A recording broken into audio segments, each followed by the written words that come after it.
everyone, welcome or welcome back. If you're new here, my name's Nina. I help people to declutter their minds and their homes using practical applications of psychology.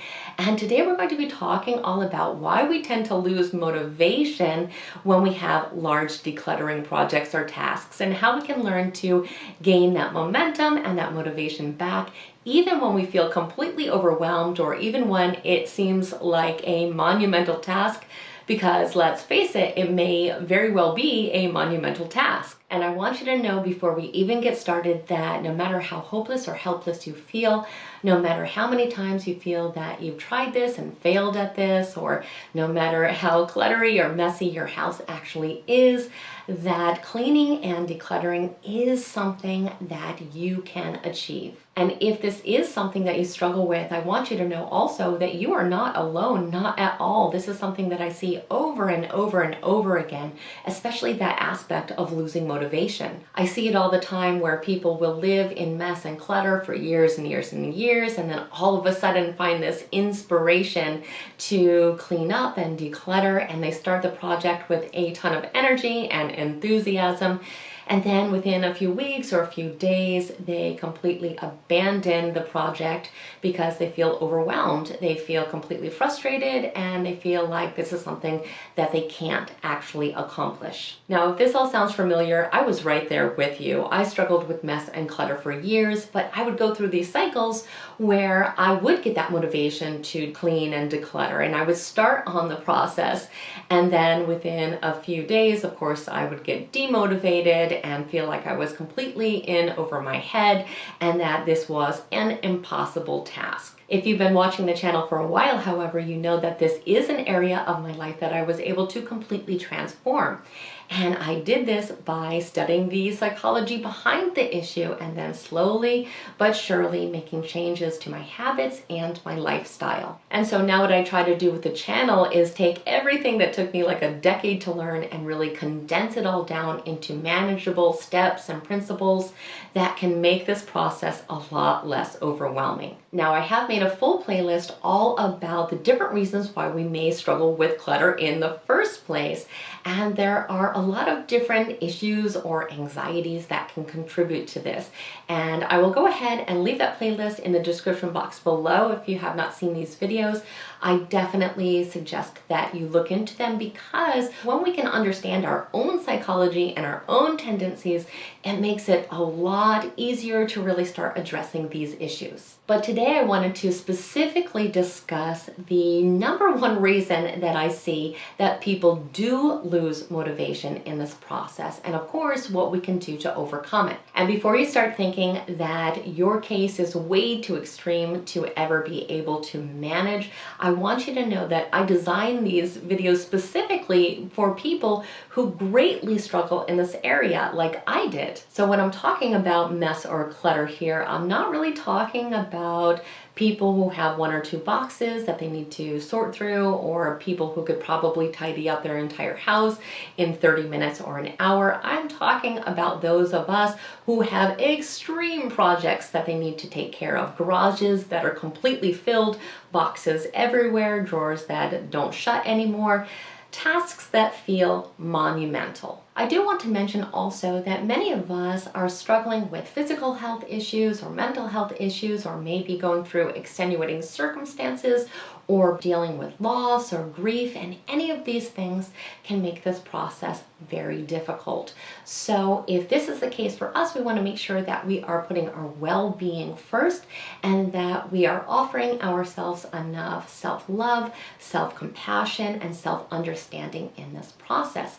But keep in mind also that even if none of these things apply to us, decluttering and cleaning can still seem overwhelming. So in other words, even if we do not have a specific issue or challenge, we may certainly still get to the point where we feel like we need to stop, that it is too much, that again, it's more than we can handle, and we lose that motivation, we lose that momentum completely. And the most common reason that I have found for this is that we have a completely unrealistic expectation of how long this is actually going to take. We want it to happen very quickly. We want it to happen overnight. And so once we see see all that we are going to have to do and all the effort we're going to have to put forth, it just seems like something that we can't handle a lot of times. We do not understand that this is a slow process that is going to have to go in steps that will take some time. We have to also understand that if we do not change our lifestyle and if we do not change our habits, that even if we get everything cleaned up, the mess and the clutter will come back. Believe it or not, decluttering is not just a surface level activity where we're just trying to organize things and decide what we're going to give away or toss out. It is actually a meaningful process in which we decide what our priorities are and we make informed decisions about what we want our future self and our future life to be like. And for many people, it actually becomes a healing journey, a really life-changing experience. That was absolutely the case for me.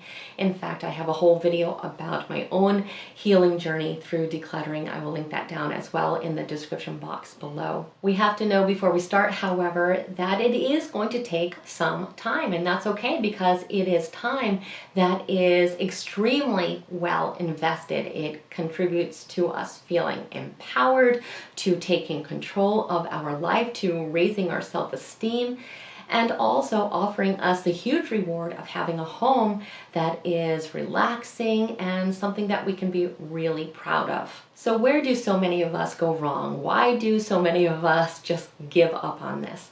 Well, I think for the most part, it has to do with us focusing on the gap between where we are right now, which may feel completely, again, overwhelming and chaotic, to where we want to be.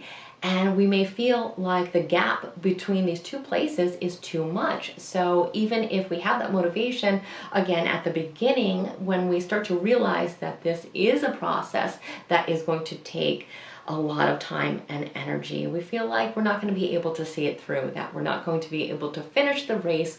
So we feel like it's just easier to give up and continue as we are now. We also come from a culture that really prizes instant gratification. So we are simply not used to all these tasks that take this much time. When we want something, we want it right away. We want a magic wand. So when we start to realize we're in this for the long haul and we feel like it's not enjoyable or that there's a lot of suffering that is attached to it, again, it just makes us want to stop. Now, I have made a list of 10 strategies and techniques that can certainly help us to stay motivated, but it's so important that we begin with a clear understanding of why we want to achieve this goal. Why is it important to us? We have to know what a big difference it's going to make in our life, because if it doesn't seem that important, then again, we're just going to give up. So we want to make sure that we spend enough time maybe making Pinterest boards, maybe again, writing about it or talking about it, but really getting ourselves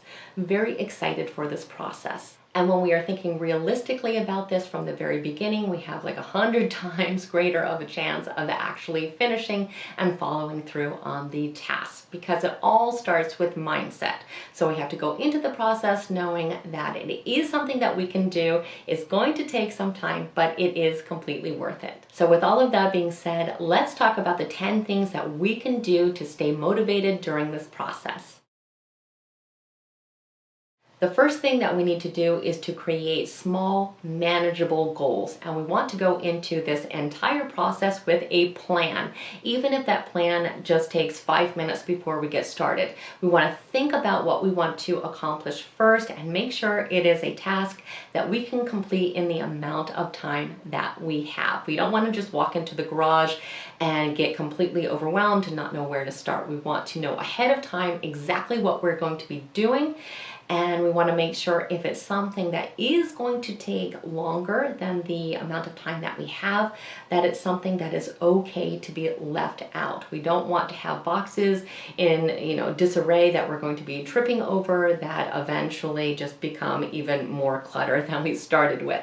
So go in with a specific plan and make sure that task is manageable and realistic. The second thing that can help us stay motivated is to track our progress. So it's easy to think that we haven't really done much because we are inside the process and we're not really seeing the beginning to end. So if we have something like a decluttering journal where we are writing down everything that we accomplished, it's something that we can be really proud of. We can also take pictures. It's also important that we are writing about how we are feeling during this process and really, taking care of ourselves, making sure that we're not getting overwhelmed. And when we notice we are, it's something that we can kind of fine tune and take a step back from as needed to make it a little more manageable. The third thing that we can do is to make a schedule so we can start to turn this into a routine.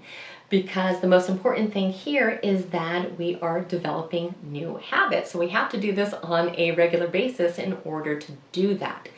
There's something that one of my guitar teachers used to say, which is practice makes permanent.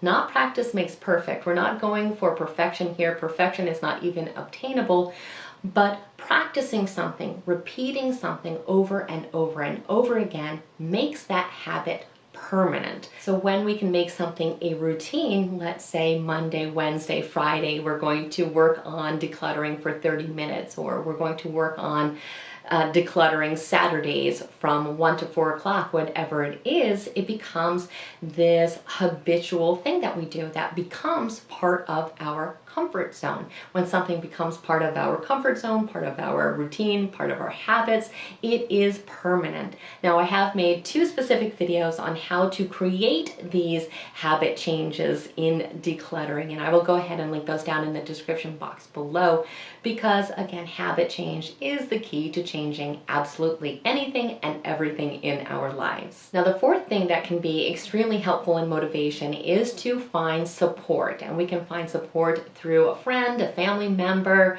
a therapist, or even an online support group. Many people find that finding a support group that is filled with like-minded people that are kind of struggling with the same issue can be very motivating. Another thing that you can do if it's available to you is to have an accountability partner, and this can be someone who is virtual, someone that you know only online, or it can be someone in real life that is also struggling with this, and you can kind of keep each other motivated and again hold each other accountable for what you say you are going to do.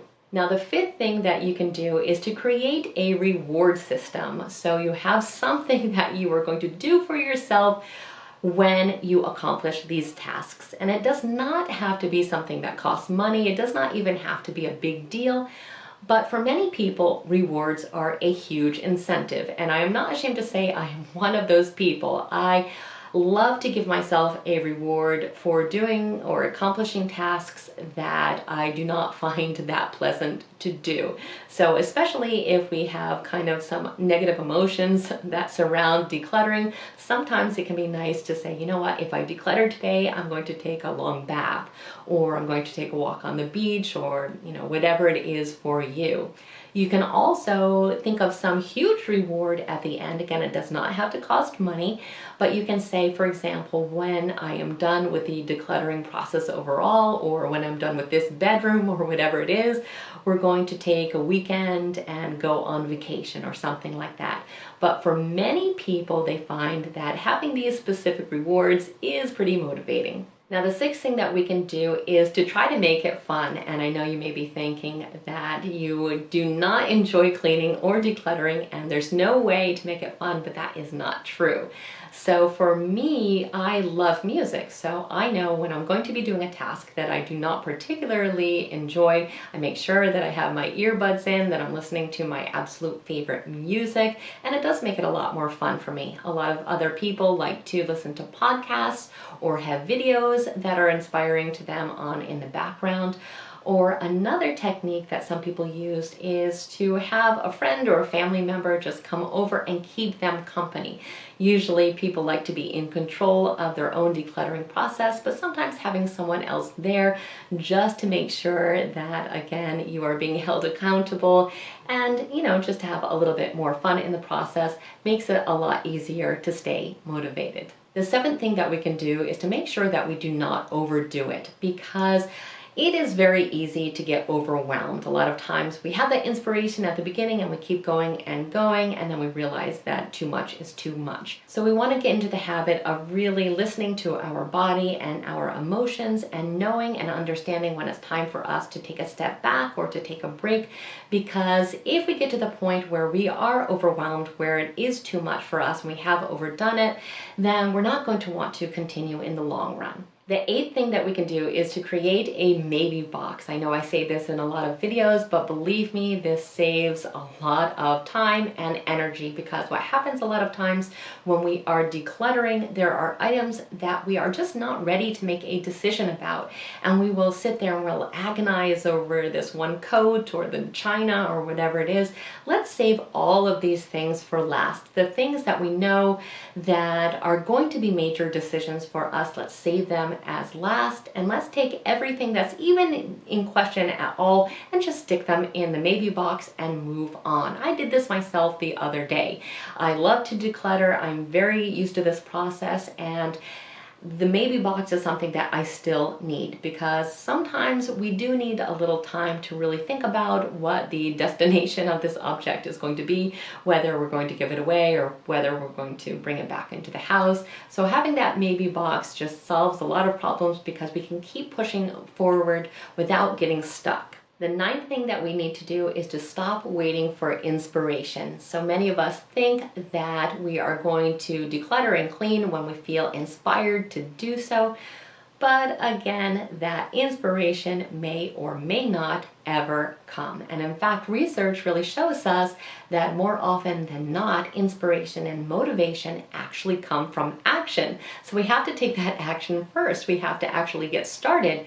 And that really starts us on that process of becoming motivated and becoming inspired, because we're in the flow and we're seeing the progress that we are actually making. And this is yet another topic that I found important enough to make an entire video about, so I will link that down in the description box as well. And number 10, and I think this might be the most important step of all, is to make sure that you are celebrating yourself, that you are giving yourself the pat on the back that you need. Because keep in mind that if you're watching this video, chances are this is something that you greatly struggle with. This is something that you probably feel a lot of negative emotions about, and you have to be so proud of yourself for making any kind of step at all. That is a big deal. So celebrate yourself. Acknowledge how impressive what you are doing actually is. Yes, maybe someone that doesn't struggle with this issue can't really relate to this, but I can relate to this. Many people out there can relate to this. If this is a challenging task for you, celebrate the fact that you have made any kind of progress on it at all, because it is a big deal. So with all of that being said, I want to wish you so much luck and love in your own decluttering journey. Please keep me posted on your progress.